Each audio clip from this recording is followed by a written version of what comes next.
धौलपुर गांव में लगातार 3 साल से पड़े सूखे ने पूरी जमीन को फाड़कर रख दिया था।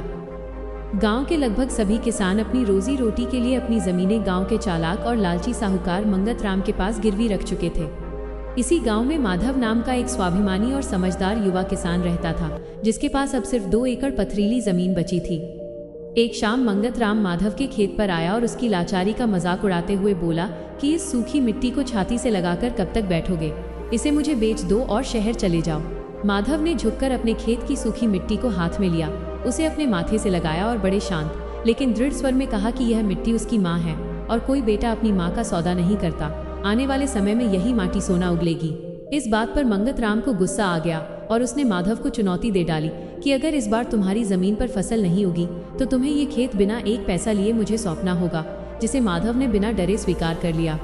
सभी लोग आसमान में बादलों का इंतजार कर रहे थे, लेकिन माधव सिर्फ किस्मत के भरोसे बैठने वालों में से नहीं था। उसने देखा कि बारिश न होने के कारण पारंपरिक खेती जैसे गेहूं या धान उगाना नामुमकिन था। इसलिए उसने अपनी सोच बदली और कम पानी में उगने वाले औषधीय पौधों जैसे एलोवेरा और अश्वगंधा की खेती करने का फैसला किया।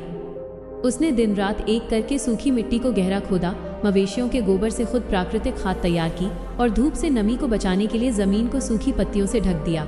गांव के लोग शुरुआत में उस पर हंसते थे और उसे पागल समझते थे, लेकिन माधव को अपनी मेहनत और आधुनिक तकनीक पर पूरा भरोसा था।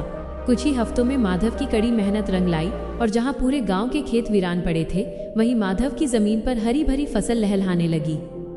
यह देखकर साहूकार मंगत राम के होश उड़ गए और उसने रात के अंधेरे में फसल को बर्बाद करने के लिए अपने आदमी भेजे, लेकिन माधव अपनी लाठी लेकर पूरी रात खेत की रखवाली कर रहा था, जिसके डर से साहूकार के आदमी भाग खड़े हुए।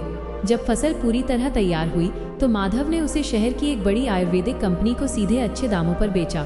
कंपनी के मैनेजर माधव की फसल की गुणवत्ता देखकर दंग रह गए और उन्होंने उसे बाजार से दोगुनी कीमत दी। माधव ने न सिर्फ अपना सारा कर्ज चुकाया, बल्कि मंगत राम के पास जाकर गर्व से कहा कि काका, माटी कभी बंजर नहीं होती, बल्कि इंसान की सोच बंजर हो जाती है।